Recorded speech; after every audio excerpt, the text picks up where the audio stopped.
2016 ഇതേപോലെ ഒരു നിയമസഭാ തെരഞ്ഞെടുപ്പ് സമയത്താണ് മുസ്ലിം ലീഗിൽ നിന്നും രാജിവെച്ച് കാരാട്ട് റസാഖ് കൊടുവള്ളിയിൽ ഇടത് സ്വതന്ത്ര സ്ഥാനാർത്ഥിയായി മത്സരിക്കുന്നത്. അന്ന് ലീഗ് സീറ്റ് നൽകാത്തതിൽ പ്രതിഷേധിച്ചായിരുന്നു അത്തരമൊരു നീക്കം.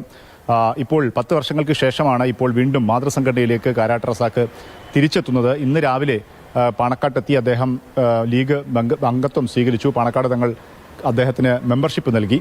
ഇന്നലെ രാത്രി എടുത്ത തീരുമാനം വിശ്വാസമാണ് പാർട്ടിയെ, പ്രത്യേകിച്ച് തങ്ങളെയും കുഞ്ഞാൽ സാഹിബിനെയും മുനീർ സാഹിബിനെയും ഒക്കെ വിശ്വാസമാണ്. ചേർത്ത് പിടിക്കുന്നതിൽ പരാജയമാണ്. MLA ആക്കിയതിന് ശേഷം പിന്നീട് നാളുകൾ ഉണ്ടായിരുന്നല്ലോ, അതാണ് വഞ്ചന. അദ്ദേഹത്തിന്റെ തിരിച്ചുവരവ് വളരെ സന്തോഷകരമാണ്. അദ്ദേഹത്തെ മാതൃസംഘടനയിലേക്ക് തിരിച്ചുവന്ന് അദ്ദേഹത്തെ സ്വാഗതം ചെയ്യുന്നതായി പാണക്കാട് സ്വാദിഖ് അലി തങ്ങളും പ്രതികരിച്ചു. വളരെ സന്തോഷപൂർവ്വം അദ്ദേഹത്തിന് ഇപ്പോൾ നമ്മൾ മെമ്പർഷിപ്പ് കൊടുത്തു. ഒരു ഉപാധികളുമില്ലാതെയാണ് അദ്ദേഹം വന്നിട്ടുള്ളത്. അതേസമയം CPM അദ്ദേഹത്തിനെതിരെ വിമർശനവുമായി രംഗത്ത് വന്നു. MV ഗോവിന്ദൻ മാസ്റ്റർ അദ്ദേഹത്തിന് എല്ലാ അവസരങ്ങളും സ്ഥാനങ്ങളും നൽകിയിരുന്നു. ഇപ്പോൾ സ്ഥാനം ലഭിക്കാത്തതിനെ തുടർന്നാണ് ഇത്തരമൊരു നീക്കം നടത്തിയതെന്ന് പറഞ്ഞുകൊണ്ട് അദ്ദേഹത്തിന്റെ ലീഗിലേക്കുള്ള തിരിച്ചുപോക്കിനെ വിമർശിക്കാനും CPM തയ്യാറായി. അപ്പോൾ അദ്ദേഹം എന്തോ പ്രതീക്ഷിച്ചിട്ടുണ്ടാവും. ആ പ്രതീക്ഷിക്കുന്നതിന്റെ ഭാഗമായിട്ട് പാർട്ടി നിന്നിട്ടുണ്ടാവില്ല, അതായിരിക്കും കാര്യം. 2016 MA റസാഖ് മുസ്ലിം ലീഗ് ജില്ലാ പ്രസിഡന്റായിരുന്ന MA റസാഖിനെ പരാജയപ്പെടുത്തിക്കൊണ്ടാണ് 500ഓളം വോട്ടുകൾ പരാജയപ്പെടുത്തിയാണ് MLA ആയത്.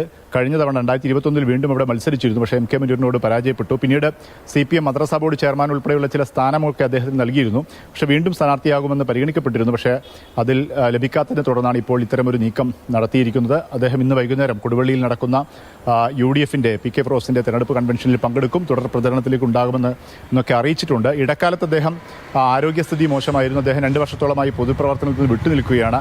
അതിനിടയിൽ CPMുമായി ചില അഭിപ്രായ വ്യത്യാസങ്ങൾ, മന്ത്രി മുഹമ്മദ് റിയാസുമായി ബന്ധപ്പെട്ട് കൊടുവള്ളിയിൽ വികസനവുമായി ബന്ധപ്പെട്ട ചില അഭിപ്രായ വ്യത്യാസങ്ങൾ അദ്ദേഹം തുറന്നു പറയുകയും അത് പിന്നീട് പരിഹരിക്കപ്പെടുകയും ഒക്കെ ചെയ്തിരുന്നു. കുറച്ചു കാലമായി അദ്ദേഹം പൊതുപ്രവർത്തനത്തിൽ വിട്ടുനിൽക്കുകയാണ് ആരോഗ്യ കാരണത്തെ തുടർന്ന്. ഇപ്പോൾ ഏറ്റവും ഒടുവിൽ കൊടുവള്ളിയിൽ നിയമസഭാ തെരഞ്ഞെടുപ്പ് സമയത്ത് മുസ്ലിം ലീഗിന് ഒരു നേട്ടമുണ്ടാക്കുക എന്ന ലക്ഷ്യത്തോടു കൂടിയാണ് ലീഗ് മുൻകൈയെടുത്ത് ഇത്തരമൊരു നീക്കം നടത്തിയത്. അതിനൊപ്പം കാരാട്ട് റസാഖ് ഇപ്പോൾ നിൽക്കുകയും ലീഗിൽ തിരിച്ചെത്തുകയും ചെയ്തിരിക്കുകയാണ്.